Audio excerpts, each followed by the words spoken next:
या ठिकाणी कलाकार या नात्यानं मला किंवा अनेक कलाकारांना छत्रपती शिवाजी महाराजांच्या रोलमध्ये यावं वाटतं, त्यांची रंगछटा घ्यावी वाटते, वेशभूषा करावी वाटते।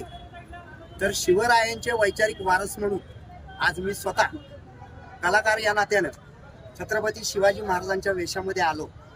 त्या वेशामध्ये आज शिवजयंतीला मी तुमच्या माध्यमातून संपूर्ण नवीन पिढीला आणि संपूर्ण राष्ट्रातल्या जनतेला एकच गोष्ट सांगेन की खऱ्या अर्थानं जर या देशामध्ये सर्व जाती धर्मांचं राज्य गुण्यागोविंदानं जर नांदणारी लोक बघितली तुम्ही, तर आमच्या छत्रपती शिवाजी महाराजांनी ते स्वराज्य निर्माण केलं आणि त्याच धर्तीवरती त्याचा सगळा अनुषंग घेऊन संपूर्णपणे स्वराज्याला अभिप्रेत असलेलं विश्वरत्न डॉक्टर बाबासाहेबांनी संविधान लिहिलं।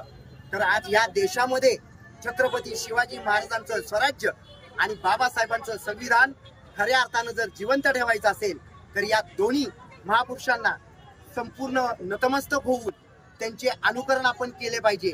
ज्या पद्धतीने एक गाणं आपल्या महाराष्ट्रामध्ये फेमस आहे, दोनच राजे इथे जाळले कोकण पुण्यभूमीवर, एक त्या रायगडावर एक चवदार तळ्यावर। शिवरायांच्या ह्या संपूर्ण पावन शिवजयंती निमित्त माझ्या कुटुंबियांच्या वतीनं, संपूर्ण सातारकरांच्या वतीनं शिवरायांचा वैचारिक वारस म्हणून संपूर्ण देशातील जनतेला मी मनापासून शुभेच्छा देतो। जय शिवराय, जय भीम, जय संविधान।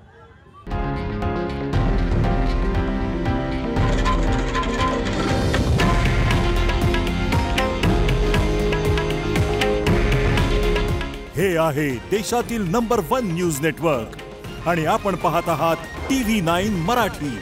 काळजी तुमची, हित महाराष्ट्राचं।